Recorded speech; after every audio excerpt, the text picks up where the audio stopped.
என்னுடைய தாய் தந்தையருக்கும் இந்த நாளுக்காக நன்றியை தெரிவித்துக் கொள்கின்றேன்.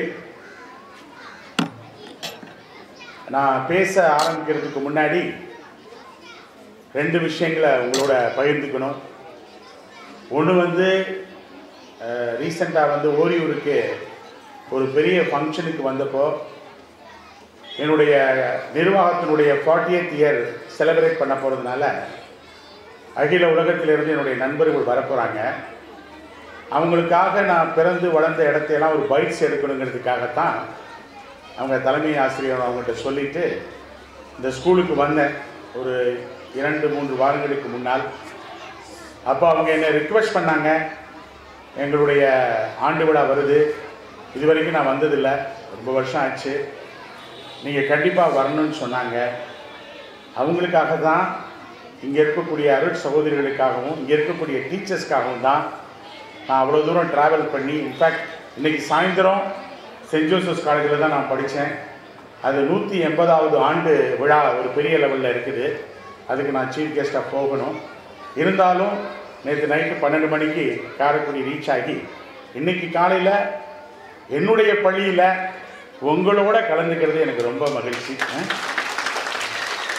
அதனால் இங்கே குழந்தைங்க ரொம்ப அருமையாக ஆடினாங்க. லாஸ்ட் டைம் வரும்போது டீச்சர்கிட்ட சொன்னேன், நான் ஒரு 5 lakhs கொடுக்குறேன் சிஸ்டர், நீங்கள் அதை டெபாசிட் பண்ணி வருஷம் இந்த மாதிரி ஆண்டு விழா பண்ணும்போது கலை நிகழ்ச்சிகளையும் சரி, படிப்புலையும் சரி, விளையாட்டுலையும் சரி, இந்த துறைகளில் சிறப்பாக வழங்கக்கூடிய குழந்தைங்களுக்கு நீங்கள் கண்டிப்பாக நல்ல பரிசு வழங்கணும். தேவைப்பட்டால் கேஷ் அவார்டே கொடுங்க, ஏன்னா இங்கே இருக்கக்கூடிய மக்களுக்கு ரொம்ப யூஸ்ஃபுல்லாக இருக்குன்னு சொன்னேன். அந்த வகையில் அந்த 5 lakhs தலைமை ஆசிரியரிடமும் அங்கே இருக்கக்கூடிய அருள் சகோதரிகளும் கொடுப்பதில் எனக்கு ரொம்ப மகிழ்ச்சி.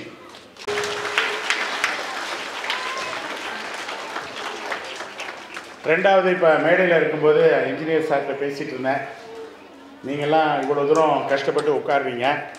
நான் சொன்னேன், அடுத்த ஆண்டு விழாக்குள்ளே இந்த இடத்துல ஒரு பெரிய ஷெட்டு போட்டு அதில் நல்லா ஃபேனை ஃபிட் பண்ணி, ஏன்னா பாவம் வெயிலில் இதில் உட்காருவீங்க. அதுவும் நம்ம ஊரில் இந்த வெயிலில் காத்தாடிலாம் இல்லாமல் இருக்க முடியாது. அதனால் அவங்க சிவில் இன்ஜினியர் அவங்க நண்பர்கிட்ட சொன்னேன், நிச்சயமாக அதுக்குரிய பட்ஜெட் அனுப்பி அடுத்த ஆண்டு சிஸ்டர் நீங்கள் ஒரு ஷெட்டில் தான் பண்ணணும். சரிங்க சார். அது மட்டும் இல்லாமல் ஒரு ஜென்ரேட்டர் வாங்கி கொடுத்துட்றேன். Thank you sir, thank you so much. ஆனால் அந்த கரண்ட்டுக்குரிய செலவு மட்டும் நீங்கள் பார்த்துக்கிட்டீங்க. எனிவே, இந்த நாளுக்கு நான் ரொம்ப மகிழ்ச்சி அடைகிறேன். ஏன்னா சிஸ்டர் தலைமை ஆசிரியருக்கும் அரு சகோதரிகளுக்கும் டீச்சர்ஸ்க்கும் இங்கே இருக்கக்கூடிய பேரண்ட்ஸுக்கும் இந்த அருமையான குழந்தைங்களுக்கும் என்னுடைய அன்பான வணக்கத்தை தெரிவிச்சுக்கிறேன். ஏன்னா இந்த இடத்துல தான், இதே மரத்தில் தான் தொங்கி விளையாண்டுருக்கேன். அப்போ நான் படிக்கும்போது இங்கே ஸ்கூலு கூரை கட்டிடம் தான். அந்த கூரை கட்டிடம் எரிஞ்சு போச்சு. அதனால் எங்கள் அம்மா இந்த ஸ்கூலுக்காக நிறையா செய்வாங்க. எனக்கு நல்லா ஞாபகம் இருக்குது, அப்போல்லாம் சிஸ்டர்ஸ் ராம்நகர்லேருந்து வண்டியில் வரணும், வந்துட்டு போவாங்க. பெர்மனெண்ட்டாக இங்கே மடம் கிடையாது. அதுக்கப்புறம் தான் இங்கே வந்தாங்க. அப்படி எரிஞ்ச பிற்பாடு எங்கள் அம்மா தான் இந்த ஸ்கூலுக்கு ஆஸ்பெஸ்டஸ் ஷீட்டு போட்டு கொடுத்தாங்க அந்த காலத்தில். ஏன்னா எங்கள் அம்மா பெத்தாலாட்சி ஸ்கூலில் ஒரு நார்மல் டீச்சர் தான். 35 வருஷம் பெத்தாலாட்சி பெண்கள் உயர்நிலை நகரத்தார் ஸ்கூல்னு சொல்லுவாங்க. அதில் அம்மா டீச்சராக இருந்தாங்க. அப்பா பக்கத்தில் இருக்க கோர்ட்டில், அப்போ இங்கே கோர்ட் இருக்கும், அதுக்கப்புறம் ராம்நகரில் மாற்றிட்டாங்க. அந்த கோர்ட்டில் ஒரு ஆர்டினரி கிளர்க், அப்போ அமீனான்னு சொல்லுவாங்க. அப்படிப்பட்ட ஒரு குடும்பத்தில் தான் நான் பிறந்தேன். அது மட்டும் இல்லாமல் எங்கள் குடும்பம் பெரிய குடும்பம். எப்படின்னா எங்கள் அப்பாவுக்கு 12 குழந்தைங்க. 12 குழந்தைங்களில் 3 குழந்தைங்க இறந்து போச்சு. அதில் நான் 8வது குழந்தையாக பிறந்தேன். ஆனால் எங்கள் அம்மா அடிக்கடி என்கிட்ட சொல்கிற ஒரே வார்த்தை, என் வயிற்றில் எப்படிரா தப்பி பிறந்தேன்னு சொல்லுவாங்க. அதுக்கு இப்போ தான் அர்த்தம் புரியுதுன்னு நினைக்கிறேன். ஏன்னா எங்கள் வீட்டில் பார்த்தீங்கன்னா என் பிரதர்ஸு சிஸ்டர்ஸு, எனக்கு 5 சிஸ்டர்ஸ் 4 பிரதர்ஸு, எல்லாருமே சூப்பராக பிரமாதமாக படிப்பாங்க. ஏன்னா எங்கள் அம்மா அந்த காலத்தில் பிரசிடென்சி ஃபஸ்ட்டு வாங்கினவங்க. எனக்கு என்னமோ ஆரம்பத்திலிருந்தே கொஞ்சம் சுட்டித்தனம், விளையாட்டுத்தனம். இங்கே சில இது நகரத்தார், அதாவது செட்டில் விட்டு மாணவர்கள் இங்கே படித்தாங்க. அவங்களுக்கெல்லாம் பணம் அதிகமாக இருக்கிறதுனால படிப்பை விட விளையாட்டில் தான் ரொம்ப இன்ட்ரெஸ்ட்டு. அந்த வகையில் அந்த மாணவர்களுடைய தொடர்பு கிடைச்சதுனால பாதி நாள் நான் ஸ்கூலுக்கு வர்றதே இல்லை. இங்கே ஒரு ஜோல்னா பையை போட்டுக்கிட்டு அப்படியே ஆற்றுப்பாலத்து பக்கத்தில் போயிட்டு ஆற்றுப்பாலத்துக்கு கீழே காசு வச்சு கோழி குண்டு விளையாடுறது. பசங்களுக்கும் எனக்கும் அடிக்கடி தகராறு வரும். அதில் இரத்த காயங்கள்லாம் வந்தது உண்டு. ஆனால் அன்னாடம் எங்கள் அம்மாட்ட அடி வாங்காமல் நான் இருந்ததே கிடையாது. ஏன்னா எங்கள் அம்மா சொல்லுவாங்க, ஸ்கூலை முடித்து வரும்போதே, டேய் எனக்கு வயிறு பக்கு பக்குங்குதுடா, யார் வீட்டுக்கு முன்னாடி வந்து பஞ்சாயத்து வைக்க வந்திருக்காங்கன்னு சொல்லுவாங்க. ஏன்னா என்னால் சும்மாவே இருக்க முடியாது. அதனால் இந்த தெருக்கள்லையும் இந்த ஏரியாவிலலாம் நான் வரும்பொழுது எனக்கு ரொம்ப எமோஷனாக இருக்கும். ஏன்னா இந்த பக்கத்தில் இருக்க பிஎல்பி லைனில் தான் நாங்கள் இருந்தோம். எனக்கு இன்னும் ஞாபகம் இருக்குது, 25 ரூபா வாடகை வீடு தான். அங்கே தங்குறதுக்கெல்லாம் அறையெல்லாம் கிடையாது.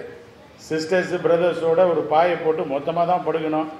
தண்ணி கிடையாது. நான் நல்லா வேலை செய்வேன், படிக்க மாட்டேன்னு தெரிஞ்சு எங்கள் அம்மா கொலையாடிக்கு அனுப்பி எவ்ரிடே ஒரு 10 குடமாவது என்னை சுமக்க வச்சுருவாங்க. அந்த வேலையாவது உருப்படியாக செய்யலான்னு சொல்லி இவனுங்கெல்லாம் என் பிரதர்ஸ்லாம் ஜாலியாக படிப்பானுங்க.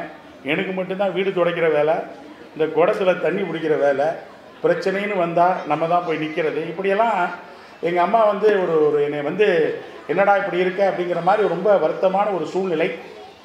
இந்த தெருக்கள் மூலமாக தான் வந்து அந்த பக்கம் ஸ்கூல் இருந்தது, அங்கேயும் இருந்தது, இங்கே இருந்தது. எனக்கு நல்லா ஞாபகம் இருக்குது. இதே ரோட்டில் என்னுடைய பள்ளி நண்பன் ராபர்ட்டுன்னு இருந்தான், ஆல்பர்ட்டுன்னு இருந்தான்.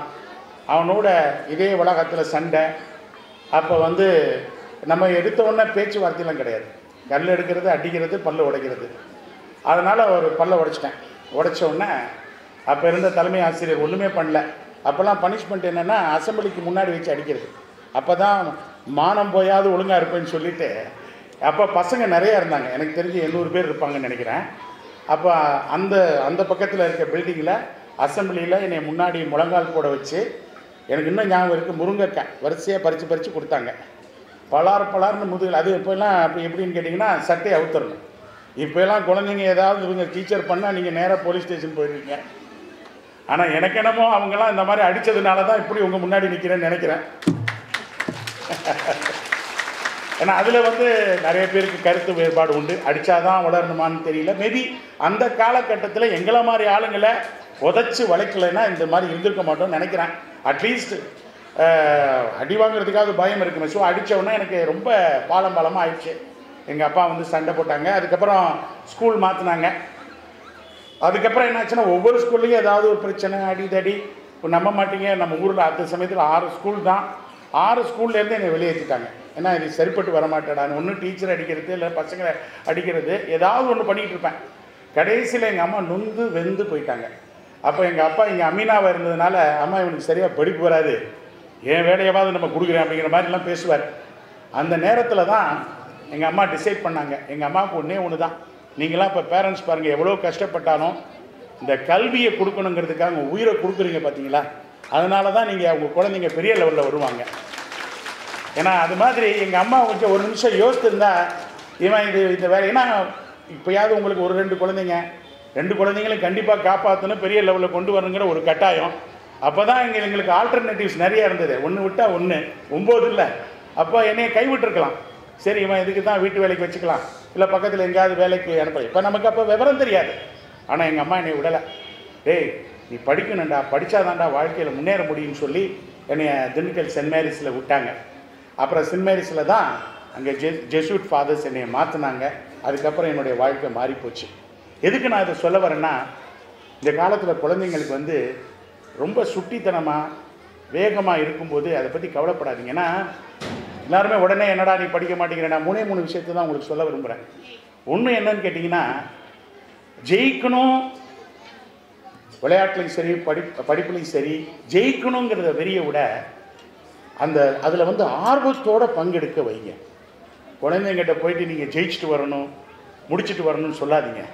நீ எந்த ஒரு விளையாட்டாக இருக்கட்டும், இந்த மாதிரி கலை நிகழ்ச்சியாக இருக்கட்டும், படிப்பாக இருக்கட்டும், நீ முழு ஆர்வத்தோடு பங்கெடு அப்படின்னு சொல்லுங்கள். அது போதும். ஜெயிக்கணும் வளர்க்காதீங்க. ஜெயிக்கணும் வளர்க்குற குழந்தைங்களை ஒரு தாழ்மை மனப்பான உருவாயிடும். நான் பார்த்துருக்கேன். அதனால் எப்போதுமே நீ முழு ஆர்வத்தோட முழு மனதோட எந்த ஒரு காரியத்தை சொல்லு, சின்னதாக இருக்கட்டும் பெருசாக இருக்கட்டும், குழந்தைங்கிட்ட சொல்லுங்கள். எந்த ஒரு காரியமாக இருந்தாலும் முழு மனதோடு பார்ட்டிசிபேட் பண்ணுங்க. அதை விட நான் பேரண்ட்ஸ்க்கு சொல்கிறது என்னென்ன தெரியுமா, குழந்தைங்களை குழந்தைங்களுடைய ஆரம்பத்திலேருந்து குணத்தை பார்த்து வளங்க. மதிப்பெண்களை எடுக்க சொல்லி வளர்க்காதீங்க. காரணம் என்ன தெரியுமா? இந்த காலத்தில் மதிப்பெண்கள் எடுத்த எல்லா குழந்தைங்களும் ஜெயிச்சது கிடையாது. ஆனால் குணத்தோடு வளர்ந்த குழந்தைகள் இன்னைக்கு பெரிய இடத்துல இருக்காங்க. அதனால தான் இன்றைக்கும் இவ்வளோ பெரிய லெவலில் நான் பிஸ்னஸ் பண்ணால் கூட என்கிட்ட இப்போ இந்தியாவில் 6000 பேருக்கு மேலே வேலை செய்கிறாங்க, நேரடியாக வேலை செய்கிறாங்க. நேரடியாக இல்லாமல் ஒரு 10,000 பேருக்கு மேலே வேலை செய்கிறான்னு வச்சுக்கோங்க. ஒரு சாதாரண குடும்பத்தில் போயிட்டு ஜெயிக்கிறதுங்கிறது ரொம்ப கஷ்டம். அதுக்கு எவ்வளோ விலை கொடுத்துருக்கேன்னு வச்சுக்கோங்க, சாக்ரிஃபைஸ் பண்ணியிருக்கேன்னு வச்சுக்கோங்க. அப்படி வளரணும்னு சொன்னால் நம்ம எங்கள் அம்மா வெறும் மதிப்பெண்களை மட்டும் பார்க்கல, குணத்தை பார்த்தாங்க. குணத்தை பார்த்து தான் எல்லாரையும் வளர்த்தாங்க. ஸோ குழந்தைகளுடைய, ஏன்னா இன்றைக்கி மீடியா ரொம்ப அதிகமாக இருக்குது, வாட்ஸ்அப்பு அது இதுன்னு சொல்லி நீங்கள் குழந்தைகளை குணத்தை பார்த்து வளர்க்கணும். அதை விட நாங்கள் இருந்த காலத்தை விட இந்த காலத்தில் சவால்கள் அதிகம், சேலஞ்சஸ் அதிகம். ஆனால் அந்த சவால்களை நம்ம வாழ்க்கையில் முன்னேறதுக்கு தான் வருதுன்னு சொல்லி குழந்தைகளை நம்ம வளர்க்கணும். ஏன்னா சவால்களை பார்த்து நம்ம குழந்தைங்க பயந்துச்சுன்னா பின்னாளில் அந்த குழந்தைங்க சரிவர வளர்றது இல்லை. ஆக வரக்கூடிய சவால்களை எப்படி எடுக்கணுங்கிறது ரொம்ப முக்கியம். அதை விட நான் என்ன சொல்கிறேன்னா, நான் சொன்ன மாதிரி நான் சின்ன பிள்ளையில் என்னுடைய சேர்க்கை சரியில்லை. அது மாதிரி குழந்தைகள் இன்றைக்கி அவருடைய நண்பர்களையும் சரி யாராக இருந்தாலும் ப்ராப்பராக தேர்ந்தெடுக்கணும். ஏன்னா ஒரு மலைத்துளி மேலேருந்து வந்தால் அவங்களுக்கு தெரியும், அது ஆற்றுல பட்டால் அருமையான குடிநீராக மாறுது. அதே ஒரு ஹாட் ஃபர்னஸ், அதாவது இந்த மாதிரி வெயிலில் பட்டுச்சுன்னா இடம் தெரியாமல் போயிடுது அந்த துளி. அதே துளி சாக்கடையில் விழுந்துச்சுன்னு வச்சுக்கோங்க, அது அசுத்தமான நீராக மாறுது. ஆனால் அதே துளி ஒரு அழகான இலையில் படும்போது பேர்ல் மாதிரி முத்து மாதிரி தெரியுது. அதே தண்ணி ஒரு முத்துச்சுப்பிக்குள்ளே போகும்போது ஒரு முத்தாக மாறுது. அப்படின்னா என்ன அர்த்தம்? அது அசோசியேஷன். நாம் யாரோடு எங்கு சார்ந்திருக்கின்றோமோ அங்கு தான் நம்முடைய வளர்ச்சியும் முனைப்பும் இருக்கும். நான் ஒன்றே ஒன்று உங்களுக்கு சொல்லிக்கிறேன், நீங்கள் உங்கள் குழந்தைங்களை இப்படிப்பட்ட ஒரு பள்ளியில் விடுறது இது பெஸ்ட் அசோசியேஷன். அதாவது எப்படி ஒரு நீர்த்துளி ஆற்றுல விழுந்தால் எத்தனை பேருக்கு பயனுள்ளதாக இருக்கு, அது மாதிரி இங்கே இருக்கக்கூடிய நம்முடைய அருட்சகோதரிகளும் ஆசிரியர்களும் மற்ற பள்ளிகளை விட அதிகமாக தியாகம் பண்ண வேண்டியது இருக்குது. ஏன்னா இந்த மாதிரி 5 வயது குழந்தைகளுக்கு டீச் பண்ணுறதுங்கிறது ரொம்ப கஷ்டம். நம்ம எல்லாருக்கும் டீச் பண்ணிடலாம், ஆனால் இவங்களுடைய டெடிக்கேஷன்லாம் வராது. இங்கே இருக்கக்கூடிய சிஸ்டர்ஸ் எல்லாம் என்னை அப்போல்லாம் தட்டி கொடுத்து வளர்க்கலைன்னு வச்சுக்கோங்க, நான் எப்படி இருந்திருப்பேன்? ஆக அவர்களை பார்த்து நாங்கள் வளர்ந்தோம். ஆக இந்த மாதிரி ஒரு அற்புதமான பள்ளியில் இந்த மாணவர் மாணவிகளுக்கு ஒரு வாய்ப்பு கிடைச்சிருக்குன்னா நிச்சயம் நீங்கள்லாம் கொடுத்து வைத்தவர்கள். ஏன்னா இங்கே ஒன்று தான் எல்லா ஸ்கூலும் இருக்கும். நான் இந்த ஸ்கூலையும் மதிப்பீடு குறைச்சா நான் பண்ண முடியாது. ஆனால் இந்த மாதிரி பள்ளிகளில் நிச்சயமாக அந்த ஒழுக்கம், இன்னைக்கு யாருக்கு வாழ்க்கையில் ஒழுக்கம் இருக்கோங்க, டிசிப்ளின் இருக்கோங்க, அவங்களுடைய உயர்வை நீங்கள் தடுக்கவே முடியாது. அந்த ஒழுக்கமும் அந்த டிசிப்ளினும் இப்படிப்பட்ட பள்ளிகளில் அருட்சகோதரிகளால் கண்டிப்பாக கிடைக்குங்கிறது எனக்கு நம்பிக்கை இருக்குது. அதற்கு நான் ஒரு உதாரணமாக சொல்லிக்க ஆசைப்படுறேன். கடைசியாக இப்போ நான் நிறைய இடங்களில் பேசுவேன். அப்போ பேசும்போது சில சமயத்தில் உங்களுக்கெல்லாம் எம்ஜிஆர் தெரியும், கருத்துள்ள பாடல்களில் அந்த சமயத்தில் கண்ணதாசன் எழுதினாங்க, நிறைய பேர் எழுதினாங்க. அதில் எனக்கு ரொம்ப பிடிச்ச பாட்டு, குழந்தைங்களுக்காக பிடிச்ச பாட்டு, அதில் நல்ல நல்ல பிள்ளைகளை தம்பின்னு வரும். அதில் சில வரிகள் ரொம்ப அற்புதமான வரிகள். அன்னையிடம் நீ அன்பை வாங்கலாம், தந்தையிடம் நீ அறிவை வாங்கலாம், இரண்டும் இருந்தால் பேரை வாங்கலாம், பேரை வாங்கினால் உரை வாங்கலாம். திருப்பி ரிப்பீட் பண்ணுறேன். அன்னையிடம் நீ அன்பை வாங்கலாம், தந்தையிடம் நீ அறிவை வாங்கலாம், இரண்டும் இருந்தால் பேரை வாங்கலாம், பேரை வாங்கினால் உரை வாங்கலாம். இதுக்கு அடுத்த ஸ்டான்ஸா ரொம்ப முக்கியமான அருமையான டான்ஸா. நம்ம மனித வாழ்க்கை வாழ்கிறது எதுக்குன்னா, நம்மளால் முடிஞ்சதை மற்றவங்களுக்கு செய்கிறது, அதுதான் வாழ்க்கை. அதில் அழகாக சொல்வார், கருணை இருந்தால் வள்ளலாகலாம், கடமை இருந்தால் வீரனாகலாம், பொறுமை இருந்தால் மனிதனாகலாம், மூன்றும் இருந்தால் தலைவனாகலாம். இவ்வளவுதாங்க. நான் இன்னைக்கு குழந்தைங்களுக்கு சொல்ல வேண்டிய விஷயமே இவ்வளவுதான். இந்த பாட்டிலே அடங்கிடுச்சு. என்னைக்கு நம்ம வாழ்க்கையில அமைதியா நமக்கு கிடைச்சது போதும், மற்றவங்களை ஒப்பிட்டு பார்க்காம எந்த விதத்திலையும் ஆண்டவர் என்னை இந்த அளவுக்கு ஆசீர்வதிச்சிருக்காருன்னு ஒரு நிமிஷம் உட்கார்ந்து நம்ம யோசிச்சோம்னாலே நம்ம வாழ்க்கையில திருப்தி வந்துடும். நான் இன்னைக்கும் சொல்றேங்க, வாழ்க்கையில நம்ம எந்த உயரத்துக்கு வேணாலும் போகலாம், ஆனா மனம் திருப்தி இல்லாத ஒரு வாழ்க்கை அப்படி உயர்வாக வாழ்ந்த வாழ்க்கைக்கு அர்த்தமே இல்லை. அது ஆங்கிலத்தில் அழகா சொல்லுவாங்க, success has no meaning but satisfaction is measured by my mind, heart and soul சொல்லுவாங்க. அப்படின்னா என்ன அர்த்தம்? வாழ்க்கையில எந்த ஒரு வகையிலுமே எனக்கு திருப்தி இருக்கு, ஆண்டவர் என்னை ஆசீர்வதிச்சிருக்கார், இது போதும்னு நினைச்சு பாருங்க, கடவுள் மென்மேலும் கொடுப்பாருன்னு சொல்லி நான் இன்னைக்கு என்கிட்ட இருக்கிறத என்னால் முடிஞ்சவங்களுக்கு பகிர்ந்து கொடுக்கறதுக்கு காரணமே எங்கள் அம்மா தான். ஏன்னா வசதியே இல்லாத போது அவங்க வர்றவங்களுக்கெல்லாம் சாப்பாடு போட்டு இருக்கிறத கொடுத்துட்டு என்கிட்ட சொல்லுவாங்க, டே நீ தேட்டாலும் நிறைய சாப்பிடுவ, வீட்டுக்கு ஆள் வந்துட்டாங்க, நீ கடைசியாக தான் சாப்பிடணும்னு சொல்லி எல்லாரையும் சாப்பிட வச்சுட்டு தான் நீ சாப்பிட வைப்பாங்க. ஏன்னா இன்னைக்கு குழந்தைங்க நம்மளை பார்த்து வளர்ந்து யாரை பார்த்து இல்லைங்க, ரெண்டே பேரை தான். ஒன்று நீங்கள் வளர்க்குற விதம் அப்பா அம்மா, ரெண்டாவது இங்கே இருக்க டீச்சர்ஸ். இவங்க கிட்ட நற்குணங்கள் அமைஞ்சிருச்சுன்னு வச்சுக்கோங்க, நீங்கள் புதுசாக வாழ்க்கையில் எதையுமே டீச் பண்ண வேண்டாம். அதுதான் நான் என் வாழ்க்கையில் நான் உணர்ந்தது. அதனால் நம்முடைய வழிகாட்டிகளே தாய் தந்தையும் தான், இந்த டீச்சர்ஸும் தான் என்று சொல்லி எப்போதுமே மகிழ்ச்சி என்பது, நான் திருப்பி சொல்கிறேன், மகிழ்ச்சி என்பது விரும்பியதை செய்வது,